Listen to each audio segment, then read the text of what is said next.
Good morning, everybody. Mike, Southwest Florida here.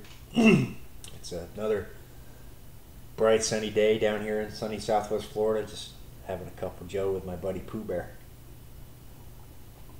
You may have seen one of my previous videos. Actually, it was my first video that I did, where I showed you my wooden tubey boxy mod thing. I really don't have a name for it, and I told you that my ultimate goal was to start making e-pipes. Now, I started perusing some of the sites and looking around at different options and see who was making what, and looked at a few of the DIY do-it-yourself videos on YouTube. Most people that are making them themselves are taking actual tobacco pipes and converting them over into PVs. I didn't want to do that. I wanted to come up with a design from scratch. I saw another e-pipe that it was called the 601. Very elegant looking, nice curvy lines to it, kind of like a gentleman's smoking pipe, like Sherlock E. Holmes kind of thing. And it's all well and good. Doesn't really fit my personality. I live in the South. I can't walk around with something like that. I'll get my ass kicked. They'll think I'm funny. But I do want a pipe. I've always wanted one. In my 20s, I was that weird kid. It would be in groping. You know, groping in my 20s is about right. A group of people smoking, and I'm that one oddball kid who's toking on a pipe. I was the weird one. So my ultimate goal is to come up with an e-pipe. One of my favorite sites that I looked at was e-pipemod, the Mythbusters. I really love the stuff that they do. I can't afford it. You know, their e-pipes are between 170, 250, and the one that they make, the Dragon, the big one, is a $300 pipe. I can't come up off $300. The economy's not that good down here. Quite frankly, I don't make that much money to blow. So I started experimenting out in my garage using 2x4, and I finally came up with a working one. I emulated it after what the Mythbusters do. It's pretty similar to that, and this was the first one. Kind of large, kind of funky looking, really doesn't look like a traditional pipe. The back of it is blocky and square, and I did that for a reason. I want to leave the back flat. That was probably very loud on camera, sorry. So I could stand it up. You know, I got the neighborhood house, so to speak. I've got kids coming and going constantly. I've got ice pops and soda and ice cream and sticky shit all over the place. Don't get me wrong, we clean every day, but they're making messes faster than my wife and I can pick up after them. So I don't want my Addy laying in something sticky and I go to vape it and it's like, oh my God, what the hell is that? So I make all my pipes with a flat back, so they sit and they spin and they won't knock over. You can hit the table and they'll just kind of teeter around like that. But this was my first one and I liked it. And again, I screwed up the 510 connection. I wanted to raise it up so that I could put a Mega B on it, because the Mega B would be the same diameter as the shank. Now this is a toilet paper roll that I took out of my wife's bathroom, or our bathroom when I remodeled it for my wife. This part is made out of a 2x4. That's right, just a basic old 2x4 I had out in the garage. I wasn't about to spend money on briar or cherry or an expensive hardwood like that just to experiment and ruin it. Same premise though. It's got the lid with the magnet. Negative post on the top is the ring, or on the top. The bottom in the hole. Jesus, Mike. Has the positive connection down there. The magnet holds it on. I only used one on this. It was a prototype, so it really, you know, it doesn't hold on. Well, it holds on pretty good, but it doesn't hold on that tight. I liked it. I was proud of myself. I had my first e-pipe. I didn't have to pay anybody else to make it. It was really cool. Doing this really made me appreciate, though, what e-pipemod charges for their stuff. Parts for this is only about $4. That's it. I mean, it's really cheap for the materials, but you're really paying for their time and their skill and their labor. Getting these to work the way they're supposed to ain't freaking easy. You got to get the holes lined up just right. You got to get the diameters proper. the hole on the lid has to match the hole on the bottom, and you have to be able to fit your button switch in here and line it up with the negative post. And if you don't have shop tools, I don't have shop tools, I don't have a lathe, I don't have a drill press, I don't have a sander, I don't have a lot of those traditional wood shop tools. So everything I did by hand. But for my first one, I'd say it came out pretty good. Right?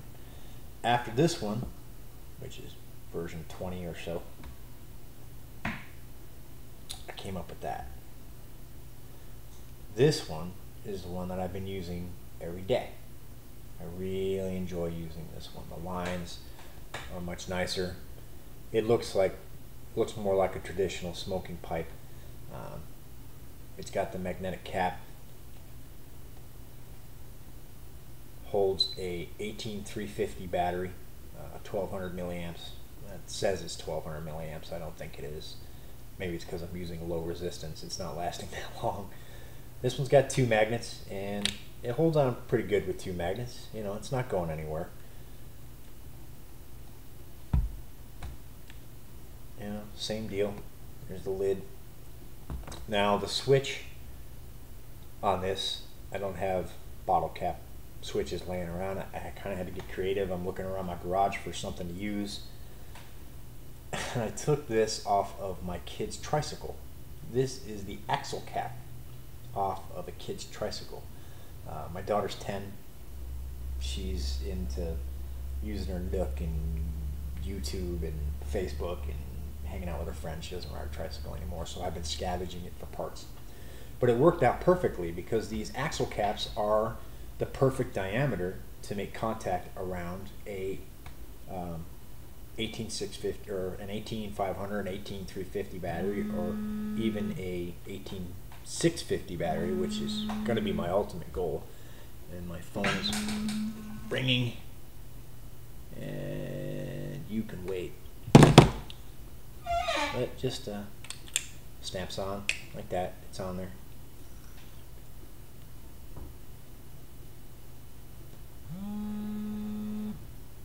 And it's just a nice vape, and it's really comfortable to hold. I'm enjoying using this mod.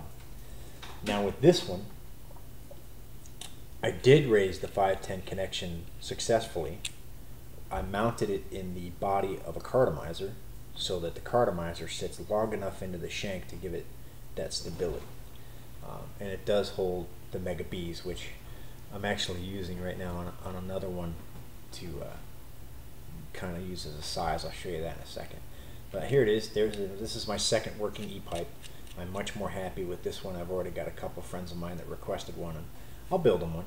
You know, it's really cool. Like I said, parts for this is only about $4. The rest of it's time and labor, man, and it's downright frustrating to get these working properly. But I'm starting to master the way I do this. I've come up with different ways to manipulate my hand tools to get them stable so that I can measure everything right. But I'm really enjoying making these. I got a couple other ones. Again, this one stands up like that. It just teeters back and forth. My addy won't hit the table. Here's another one that I'm making for a buddy of mine. Again, a 2-piece design made with a 2x4. It'll hold a 18350. There'll be a magnet cap. This one I'm going to stain red with a black shank, and I'll raise it so it'll hold the Mega Bs, or you can use a 510. This one's going to be cool. Flat back so it'll stand up. There's that one. And then another friend of mine wanted one a little bigger. This one's a little bit more obscene, but you know, it still fits in the hand pretty comfortably. This one will hold an 18500 battery, and I left the knots in it and grooves in it and burn marks from me grinding on the wood, because that's pretty much how I get the shape for these. I have a hand grinder, and I put a sanding pad on it, and I hold it in my hand, and I shape it, and I mold it and do whatever I want to it to get the shape out of it. I'm really enjoying making these.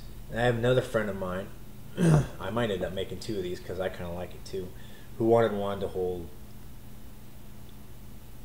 an 18650 battery.